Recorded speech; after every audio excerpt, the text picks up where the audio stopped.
வணக்கம் ஃப்ரெண்ட்ஸ், நீங்கள் பார்த்துட்டு இருக்கிறது ஹரிஷ் வாய்ஸ். இன்றைக்கி என்ன வீடியோவில் நாம் என்ன பார்க்க போகிறோம்னா Hunter X Hunter season 2 episode 34 power to avenge.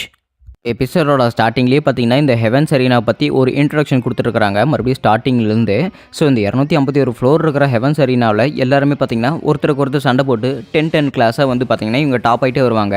So அவங்க டாப் ஆகிட்டு இருக்கிற சமயத்தில் 100வது பில்டிங் வந்து அடுத்த செகண்டே பார்த்தீங்கன்னா இவங்களுக்கு ப்ரைவேட்டாக ஒரு ரூம் கொடுத்துருவாங்க. அந்த ப்ரைவேட் ரூம் வந்து இவங்க போக போக 200வது லெவல் தாண்டி போயிட்டே இருக்கலாம். ஸோ அந்த 200வது லெவலுக்கு மேலே இவங்க பேருக்காகவும் புகழுக்காகவும் மட்டும்தான் இவங்க சண்டை போட காரணமாக இருக்கும். ஸோ அதே சமயத்தில் இங்கே பார்த்தீங்கன்னா சடோசோ அப்படிங்கிற இன்னொருத்த வந்துருப்பான் பார்த்திங்களா, அவனோட ரூமை கட்டிட்டு இருக்கிறாங்க. எப்படியாவது நான் அந்த கானியுமே கில்லுவாவையும் ஒன்றா தோக்கடிச்சிட்டு அதுக்கப்புறம் நான் இன்னும் 3 பேர்த்த தோக்கடிச்ச போதும், அதுக்கப்புறம் நான் இந்த ஃப்ளோர் மாஸ்டர் ஆயிடுவேன் அப்படின்னு சொல்லிட்டு இந்த இடத்துல சடோசோ பிளான் போட்டுக்கிட்டே இருக்கும்போது அவனோட தலைக்கு மேலே பார்த்தீங்கன்னா கிலோ வந்துட்டு கத்தி வச்சுட்டு இருக்கிறான். நீ நின்று யூஸ் பண்ணினா உன் தலையில் போட்டு தள்ளிடுவேன், இல்லைனா நீ ஏதாவது அசைஞ்சினா கூட நான் உன் தலையிலே போட்டு தள்ளிடுவேன் அப்படின்னு சொல்லிட்டு கத்தியை மேலே வச்சுட்டு இருக்கிறான். உன்னோட கேவலமான முகத்தை இன்னொரு தடவை நீ என் முன்னாடி காட்டவே கூடாது, என்ன புரிஞ்சுதா? அதுதான் இன்னைக்கு உன்னோட ப்ராமிஸ் அப்படின்னு சொல்லிட்டு கில்லுவாங்க பேசிகிட்டே இருக்கிறான். அண்ட் அது மட்டும் இல்லாமல் கான் தன்னோட நெண்ணை இம்ப்ரூவ் பண்ணுறதுக்காக தினமுமே ட்ரைனிங் எடுத்துகிட்டு இருக்கிறான். அண்ட் அதுவுமே பார்த்தீங்கன்னா நல்லாவே இம்ப்ரூவ் ஆகிட்டு இருக்குது. அண்ட் சடோசோ பார்த்தீங்கன்னா இங்கே இருக்கிற வெளிநகரத்துக்குள்ள அவன் பாட்டுக்கு இங்கேருந்து பொட்டி தூக்கிட்டு கிளம்பிட்டே இருக்கிறான். தயவு செஞ்சு இங்கேருந்து தப்பிச்சு போயிருங்க, ஏன்னா நேற்று அவனோட முகத்தை பார்த்தேன், அந்த முகத்தில் அவனோட கண்ணை பார்த்ததுக்கு எனக்கு ரொம்பவே பயமாயிருச்சு. அவன் ரொம்பவே கொடூரமானவன்.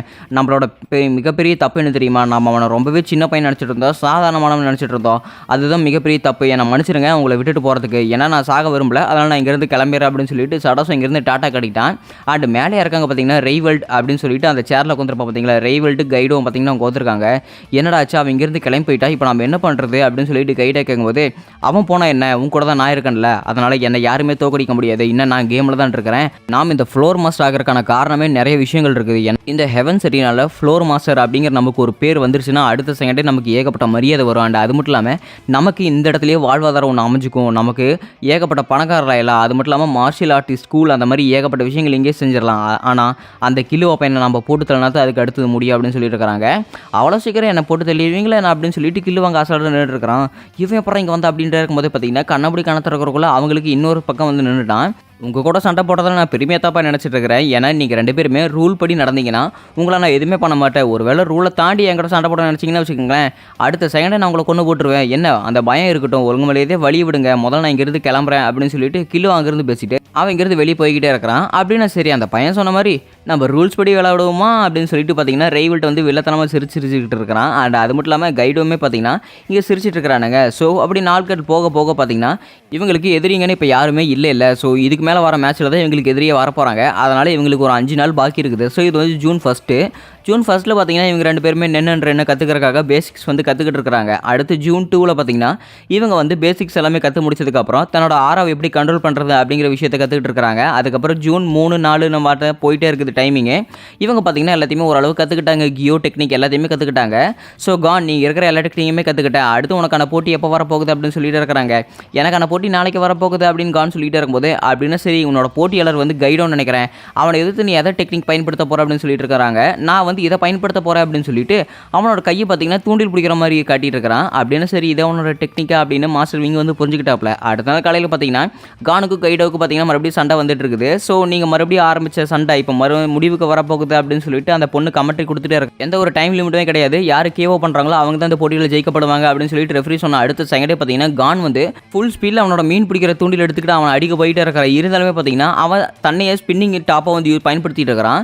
என்ன பார்த்துட்டு இருக்கிற நீ எப்படியா நான் அட்டாக் பண்ண வருவேன்னு தெரியும், அதனால தான் நான் என் ஸ்பின்னிங் பவர் யூஸ் பண்ணிட்டு இருக்கிறேன். இந்த மாதிரி சமயத்தில் நீ என்னை தொடவும் முடியாது, நானும் உன்னை ஈஸியாக அடிச்சிட முடியும், உன்னால் இப்போ என்ன பண்ண முடியும் அப்படின்னு சொல்லிட்டு பார்த்தீங்கன்னா அந்த இடத்துல கைடோ ஃபுல் ஸ்பீடில் சுற்றிட்டே இருக்கிறான். அதே சமயத்தில் பார்த்தீங்கன்னா இவன் வந்து ஏகப்பட்ட டாப்பை வந்து அப்படியே சுற்றிக்கிட்டே பார்த்தீங்கன்னா கான் மேலே ஏகப்பட்ட பம்பரத்தை விடுறான். ஸோ கான் பார்த்தீங்கன்னா ரென்னை பயன்படுத்தி அந்த பம்பரத்தை எல்லாத்தையுமே வந்த வழியில் அப்படி திருப்பி அனுப்பிச்சிட்டு அந்த பம்பரை எல்லாமே பார்த்தீங்கன்னா வெடிச்சு சதறிச்சு. இங்கே இருக்கிறவங்க எல்லாமே ஆச்சரியமாக இருக்குது, என்னது இது ரொம்பவே ஆச்சரியமாக இருக்குது, அந்த பையன் அந்த பம்பரை எல்லாத்தையும் தடுத்துட்டா அப்படின்னு எல்லாருமே வாயப்பழந்துட்டு இருக்கிறாங்க.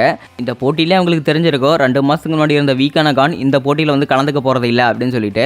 கான் பார்த்தீங்கன்னா உண்மையான பவர் இனிமேல் தான் காட்ட போகிறான்னு நினைக்கிறேன். ஏன்னா கானுக்கு வந்து அவங்க சூஷியை வந்து ஒரு பகடகாயாக பயன்படுத்திருந்து இவனுக்கு சுத்தமாக பிடிக்கல, அதுக்கு பழி வாங்குறதுக்காக தான் கான் இப்போ நல்லா போட்டி போட போகிறான்னு நினைக்கிறேன். ஏன்னா செம்ம கோபத்தில் இருக்கான்டா அவங்க மேலே அப்படின்னு கிலுவா வந்து யோசிச்சுக்கிட்டே இருக்கிறான். அண்ட் கான் பார்த்தீங்கன்னா அவனோட தூண்டில யூஸ் பண்ணுறதுக்கு ரெடி ஆகிட்டான். கைடவும் பார்த்தீங்கன்னா அந்த தூண்டில் வச்சு அவன் என்ன பண்ண போகிறான் அப்படின்னு பிளான் போட்டுகிட்டே இருக்கிறான். எனக்கு தெரிஞ்சு அவன் அந்த தூண்டில நான் சுற்றுறதுக்கு இல்லாமல் அந்த தூண்டில் என் மேலே போட்டு என் நிறுத்துறதா அவனோட பிளானாக இருக்கும்னு நினைக்கிறேன். ஸோ இதுதான் அவனோட பிளானா. வேணாம், அதை நான் ஈஸியாக சமாளிச்சிருவேன் அப்படின்னு சொல்லிட்டு கைடை வேகமாக சுற்றிட்டு இருக்கும்போது கான் பார்த்தீங்கன்னா அவனோட தூண்டில கைடோவுக்கு எதிராக அப்படியே போட்டுக்கிட்டே இருக்கிறான். அண்ட் அந்த குறி பார்த்தீங்கன்னா மிஸ் ஆகி கீழே எங்கேயே விழுந்துருச்சு. என்னப்பா தம்பி குறி எங்கே வச்சுட்டு இருக்கிற, கரெக்டாக குறி வைப்பா அப்படின்னு சொல்லிட்டு கைடை கிண்டல் அடிச்சுட்டே இருக்கும்போது கான் பார்த்தீங்கன்னா அந்த தூண்டில சுற்றி விட்டுட்டு ஒரு இழுக்கிறான். இழுத்து அடுத்த செகண்டே கைடோ சுற்றி இருக்கிற டைல்ஸ் கல் பார்த்தீங்கன்னா அப்படி கமந்து போய் கைடோ மேலே அப்படியே விழுந்துருச்சு. கைடோ பறந்து போய் கீழே விழுந்துட்டான். கீழே விழுந்த அடுத்த செகண்டே பார்த்தீங்கன்னா கானுக்கு முன்னாடியே பார்த்தீங்கன்னா கைடோ விழுந்துட்டான். ஐயோ என்ன விட்டுரு அப்படின்னு சொல்லிட்டு இருக்கும்போது கான் வெறி கொண்ட வேங்க மாதிரி ஒரு குத்துனா அடுத்த செகண்ட் அந்த இடம் முழுக்க அப்படியே புகை கிளம்பிட்டே இருக்குது. என்னன்னு பார்த்தா கைடோ அடிக்கவே இல்லை, அவனோட ப்ராஸ்தட்டிக் கால் இருக்குது பார்த்தீங்களா, பம்பர் மாதிரி சுற்றுறது, அதை வந்து உடச்சி போட்டுட்டா. இன்னொரு தடவை நீ சுஷிக்கிட்ட அந்த மாதிரி வேலை பண்ணுன தரையை குத்தின கையும் வயிற்றுல இறங்குறதுக்கு ரொம்ப நேரம் ஆகாது, அதனால் ஒழுங்கு மரியாதைங்கிறது ஓடி போயிரு அப்படின்னு சொல்லிட்டு கான் அந்த இடத்துல பேசிட்டு அதே சமயத்தில் கான் பார்த்தீங்கன்னா இந்த மேட்ச்சில் வின் ஆகிட்டான். போட்டு தள்ளுறா கான் அப்படின்னு சொல்லிட்டு சுஷிக்கு மாஸ்டர் விங்க் எல்லாமே செம்ம சந்தோஷம். இவனோட சண்டையை பார்த்தீங்கன்னா இங்கே ஹிசோக்கா வந்து இந்த டிவியில் பார்த்துக்கிட்டே தான் இருக்கிறான். பரவாயில்லையே பையன் நல்லா டெவலப் ஆயிட்டானே அப்படின்னு சொல்லிட்டு ஹிசோக்கா கிலுவா எல்லாருமே பார்த்தீங்கன்னா நினச்சிட்டு இருக்கிறாங்க. கான் சண்டை போட்ட அடுத்த மேட்சே பார்த்தீங்கன்னா கிலுவாவுக்கும் ரைவல்ட்டுக்கும் சண்டை ஸ்டார்ட் ஆகுது.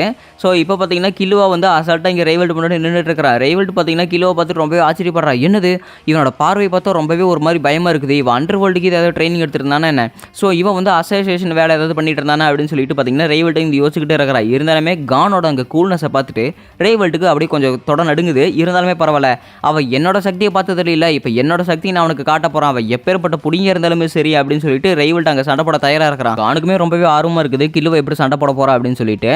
கிலோ பார்த்தீங்கன்னா ஒரு ஸ்டெப்பு முன்னாடி எடுத்துட்டு அடுத்த செகண்டே பார்த்தீங்கன்னா ஃபுல் ஸ்பீடில் அப்படியே வானத்தில் பறந்துட்டு இருக்கிறான்.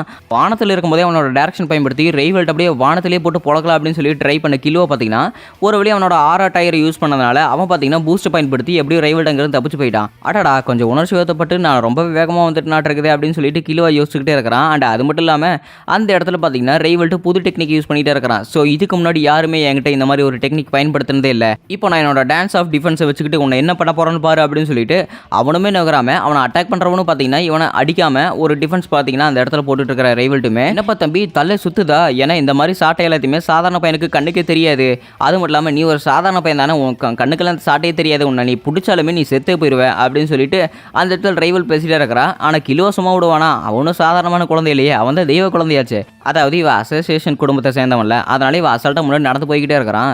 என்னப்பா தம்பி பண்ணிட்டு இருக்கிற அப்படின்னு சொல்லிட்டு இருக்கும்போது பார்த்தீங்கன்னா ஒரு புடி பிடிச்சிட்டு அந்த ரெண்டு சாட்டையுமே நீ சொன்னது சாதாரணமான பசங்களுக்கு, ஆனால் நான் ஒன்று சாதாரணமான பையன் இல்லை அப்படின்னு சொல்லிட்டு கிலோவை பேசிட்டு இருக்கும்போதே அந்த சாட்டையில் இருக்கிற ரெண்டு பாம்பு மாதிரி இருக்கிற வாய் வந்து பார்த்தீங்கன்னா கிலோவை கடிச்சிக்கிட்டு இருக்குது.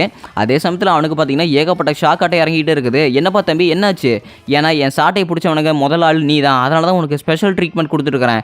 இந்த சாட்டையில் இருக்கிற 1 மில்லியன் வாட்ஸுமே உடம்புக்குள்ள அப்படி கொஞ்சம் கொஞ்சமாக இறங்கும், அதுக்கப்புறம் நீ கருகி சாகப்பாரு அப்படின்னு சொல்லிட்டு பார்த்தீங்கன்னா அந்த இடத்துல ரைவல்ட் வந்து வில்லத்தனமாக சிரிச்சுக்கிட்டே இருக்கிறேன். ஆக்சுவலி உங்களுக்கு நான் நினைக்கிறதா உங்களுக்கு தோணுன்னு நினைக்கிறேன், ஏன்னா அசோசியேஷன் குடும்பத்தில் ஏகப்பட்ட ட்ரைனிங்கை வந்து பார்த்துட்டு இருந்த பையன் வந்து இன்னைக்கு இந்த ஷாக்குக்கு எல்லாமே அசரவானா அப்படின்னு சொல்லிட்டு அந்த சாட்டை பிடிச்சி ஒரு உதறான். அடுத்த சைடு பார்த்தீங்கன்னா ரைவல்ட் வந்து வானத்தில் பறந்துட்டு இருக்கிறான். ஐயோ என்னது இப்படி வானத்தில் பறந்துட்டு இருக்கனே அப்படின்னு சொல்லிட்டு அவள் பயந்துட்டு இருக்கிறான். வானத்தில் பறந்துட்டு இருக்கிறியப்பா, இப்போ உன்னை யார் காப்பாற்றுவாங்க, நான் வேணா உனக்கு பிடிக்கிட்டேன் அப்படின்னு சொல்லிட்டு கில்லுவா அப்படி ஷாக்லேயே பார்த்தீங்கன்னா ரைவல்ட்டை பிடிக்க போயிட்டு இருக்கிறான். வேணா என்ன பிடிக்காத அப்படின்னு சொல்லிட்டு ரைவல் பேசிட்டே இருக்கும்போதே அவனை பிடிச்ச உடனே பார்த்தீங்கன்னா அவனோட கரண்ட் ஷாக்கு அவனுக்கே அடிக்கிற மாதிரி கில்லுவா பண்ணிட்டான். ஆனால் அடுத்த சைடே பார்த்தீங்கன்னா கில்லுவா வந்து இந்த போட்டியில் ஜெயிச்சிட்டா, ரைவல்ட் வந்து அப்படியே மண்ணை கவிட்டான். ஸோ இந்த போட்டியில் ஜெயிச்சது கில்லுவா அப்படின்னு சொல்லிட்டு ரெஃபரி அனௌன்ஸ் பண்ணுறாங்க. அங்கே இருக்கிறவங்க எல்லாமே ரொம்பவே ஆச்சரியப்பட்டு இருக்கிறாங்க. கில்லுவா உண்மையிலே ரொம்பவே சூப்பராக சண்டை போட்ட தெரியுமா அப்படின்னு சொல்லிட்டு பார்த்தீங்கன்னா அந்த இடத்துல கான் வந்து கில்லுவட்ட பேசிட்டே இருக்கிறான். ஏன்டா என் வீட்டில் எனக்கு பண்ணுற கொடுமையெல்லாம் கம்பேர் பண்ணால் இவன் பண்ணுறதெல்லாம் ஒன்றும் பெரிய விஷயம் இல்லை, அதனால தான் நான் அப்படி ஈஸியாக தடுத்துட்டேன். அண்ட் அது மட்டும் இல்லாமல் அது எல்லாமே சாதாரண பசங்களுக்கு எதுவுமே செட் ஆகாது, அதனால கான் நீ அதெல்லாம் எதுவுமே ட்ரை பண்ணாத அப்படின்னு சொல்லிட்டு பார்த்தீங்கன்னா இந்த இடத்துல கில்லுவா சொல்லிட்டு இருக்கிறான். அப்படின்னா சரி நான் அதை பார்த்துக்கிறேன் அப்படின்னு சொல்லிட்டு கான் பேசிட்டே இருக்கிறான். சரி நீ எப்படி அவனை சமாளிப்ப அப்படின்னு சொல்லிட்டு இங்கே கிலோவை கிட்ட இருக்கிறான். அதை நான் பார்த்துக்கிறேன், நீ ஒன்றும் கவலைப்பட தேவையில்லை அப்படின்னு சொல்லிட்டு பார்த்தீங்கன்னா கானு கிலோவும் பேசிட்டு போயிட்டு இருக்காங்க. ஏன்னா கான் தான் பார்த்தீங்கன்னா அடுத்து ரைவல்ட்டோட சண்டை போட போகிறான். இவங்க ரெண்டு பேரையும் பார்த்துட்டு ஹிசோகா பார்த்தீங்கன்னா ஒரு மாதிரி சிரிச்சிட்டு அவன் பாட்டுக்கு போயிட்டே இருக்கிறான். அடுத்த நாள் அதாவது ஜூன் 10ஆம் தேதி பார்த்தீங்கன்னா இங்கே கிலோவுக்கும் கைடோவுக்கும் சண்டை. ஸோ போன தடவையே கைடோ வந்து சமையாடி தான் இருப்பான், அதனால கைடோ அந்த இடத்துக்கு வரவே இல்லை, அதனால கிலோ பார்த்தீங்கன்னா வின்னு அப்படின்னு சொல்லிட்டு நிரூபிச்சிடுறாங்க. அண்ட் அடுத்த செகண்டே பார்த்தீங்கன்னா இங்கே கானுக்கும் ரைவல்ட்டுக்குமே மேட்ச் ஸ்டார்ட் ஆக போகுது. இப்போ என்ன நடக்க போகுது அப்படின்னு எல்லாருமே பொறுமையாக நின்று பார்க்கலாம் அப்படின்னு சொல்லிட்டு அந்த கமெண்ட்ரி பொண்ணுங்க வந்து கமெண்ட் கொடுத்துட்டே இருக்க ஹிசோகாவும் பார்த்தீங்கன்னா ஒரு மூலையில் நின்று இந்த மேட்ச் வந்து பார்த்துக்கிட்டே இருக்கிறான். ஸோ கான் பார்த்தீங்கன்னா வார்ம் அப் பண்ணிகிட்டே இருக்கிறான். இவன் யார் கூட போட்டி போகிறான், போன தடவை கில்லாவை கூட சண்டை போட்டு அந்த ரைவல்ட் கூட இல்லை. ஸோ மறுபடியும் பார்த்தீங்கன்னா டான்ஸ் ஆஃப் டிஃபென்ஸ் அப்படிங்கிற ஒரு டெக்னிக்கை வந்து அந்த இடத்துல ரைவல் பயன்படுத்துகிறான். இதெல்லாமே ஒரு சாதாரணமான பசங்களுக்கெல்லாம் கண்டு தெரியாதுல்ல, நீ ஒரு சாதாரணமான பையன் தானே, உனக்கு எதுவுமே தெரியாது அப்படின்னு சொல்லிட்டே இருக்கும்போதே கான் பார்த்தீங்கன்னா ஒரு ஹல்க்கு மாதிரி அடியில் இருக்கிற டைல்ஸ்களை பிச்சு அந்த இடத்துல இருக்கிற ரைவல்ட்டை பார்த்தீங்கன்னா தூக்கி போடுறான். ஸோ ரேவல்ட்டுமே பயமுறுத்திட்டு பார்த்தீங்கன்னா அந்த டான்ஸ் ஆஃப் டிஃபென்ஸை நிறுத்திட்டு அவன் அங்கே இருக்கிற ஆராவை பயன்படுத்தி அவன் வேகமாக போயிட்டே இருக்கிறான். கானியும் தப்பிச்சு போகிற டேரக்ஷனுக்கு கரெக்டாக அவன் மேலே அப்படியே பாஞ்சு ஜம்ப் பண்ணி பிடிச்சிக்கிறான். அப்புறம் தான் ஹிசோகாக்கு இவனோட ஐடியாவே புரியுது. ஏன்னா ஒருத்தனை வலுக்கட்டாயமாக அவனோட டேரக்ஷனை வந்து மாற்றி விடும்போது அவனோட டிஃபென்ஸுமே கொஞ்சம் குறைஞ்சிரும். அந்த டிஃபென்ஸ் குறைஞ்ச சாக்கில் தான் கான் வந்து கரெக்டாக அவனை சொப்புன்னு அப்படியே அவன் மடியில் ஏறி உட்காந்த மாதிரி அந்த இடத்துல போய் அவனை பிடிச்சிட்டான் அப்படின்னு சொல்லிட்டு ஹிசோகா வந்து பேசிட்டே இருக்கிறான். ஸோ அந்த டயரை பிடிச்சி நிறுத்தினாங்க. அடுத்த செகண்டே பார்த்தீங்கன்னா அந்த இடத்துல ரேவல்ட்டோட கையை பிடிச்சி நசுக்கிற கானுமே வலி தாங்க முடியாமல் ரேவல்ட்டு கத்த அந்த சாட்டை வந்து அவன் கீழே போட கான் பார்த்தீங்கன்னா அந்த சாட்டை எடுத்துட்டான். இந்த சாட்டையோட சுவிட்ச் இங்கே தான் இருக்குது அப்படின்னு சொல்லிட்டு பார்த்தீங்கன்னா கான் வந்து ரேவல்ட்டை வந்து பயமுறுத்துறான். இப்போ நான் சாட்டை ஆன் பண்ண போகிற பாரு அப்படின்னு சொல்லிட்டு அவன் கத்துறான். ஆனாலுமே பார்த்தீங்கன்னா அங்கே ஷாக் இதை அடிக்கிற மாதிரி இல்லை. ஷாக் பட்டன் ஆன் பண்ணாலே பையன் பயந்தே சுற்றிட்டான் பாவத்தை அப்படின்னு சொல்லிட்டு இந்த இடத்துல கான் வந்து கிண்டல் அடிச்சிட்டு இருக்கிறான். ஸோ ஒரு வழியாக பார்த்தீங்கன்னா ரேவல்ட்டுமே தோத்துட்டான். ஸோ இப்போ கான் ஜெயிச்சதா அறிவிக்கப்படுது அப்படின்னு சொல்லிட்டு அங்கே இருக்கிற ரெஃப்ரி சொல்ல ஒரு வழியாக சூப்பராக ஜெயிச்சடா கான் சான் அப்படின்னு சொல்லிட்டு அந்த இடத்துல சுஷி வந்து பேசிகிட்டே இருக்கிறான். எல்லாம் இருக்கட்டும் அப்படின்னு சொல்லிட்டு தம்ஸ் அப் கட்டிட்டு கான் பார்த்தீங்கன்னா உண்மையிலேயே ரொம்பவே சந்தோஷமாக போயிட்டே இருக்கிறான். அவன் போயிட்டு இருக்கும்போது பார்த்தீங்கன்னா அந்த இடத்துல ஒரு டனல் மாதிரி இருக்குது. அந்த டனலுக்குள்ளே பார்த்தீங்கன்னா ஹிசோகா தான் நின்றுட்டு இருக்கிறான். ஒரு வழியாக நீ நல்லா சண்டை போட கற்றுக்கிட்டே இருக்குது. எப்போயாவது நம்மளுக்கு கொஞ்சம் டைம் ஸ்வெட் பண்ணுப்பா, நல்ல நேரம் நல்ல இடமெல்லாம் பார்த்து செட் பண்ணு, ஏன்னா உன் கூட நான் அடுத்த போட்டி போட ஆவலை காத்துக்கிட்டு இருக்கிறேன் அப்படின்னு சொல்லிட்டு ஹிசோகா அங்கே பேசிட்டு அவன் பாட்டுக்கு முன்னாடி போய்கிட்டே இருக்கிறான். ஸோ கானுமே பார்த்தீங்கன்னா ஒரு மாதிரி எப்படி பேய் அரைச்ச மாதிரி நின்றுக்கிட்டே இருக்கிறான். அடுத்தது நான் இவங்க கூட தான் சண்டை போட போகிறேன். எப்படியா இருந்தாலுமே இவங்க கூட தானே எப்படியோ சண்டை போடுறதுக்கு நான் இவ்வளோ நாள் ட்ரைனிங் எடுத்துகிட்டு இருந்தேன். அந்த நாள் இப்படி கிட்ட நெருங்கிச்சுன்னு நினைக்கிறேன். ஸோ எப்படியா இருந்தாலுமே கானும் ஹிசோகாவும் சண்டை போடக்கூடிய நேரம் எப்படியோ வரத்தா போகுது. அண்ட் அதோட பார்த்தீங்கன்னா இந்த எபிசோடு முடிக்கப்பட்டது. இந்த வீடியோ உங்களுக்கு பிடிச்சதா மறக்காம ஃப்ரெண்ட்ஸ்க்குள்ள ஷேர் பண்ணிவிட்டு அப்படியே நம்ம சேனலுக்கு அப்படியே சப்ஸ்கிரைப் தட்டி விட்டுருங்க. உங்களை நான் புது எபிசோட சந்திக்கிறேன். Until then, it's bye from Harish Voice.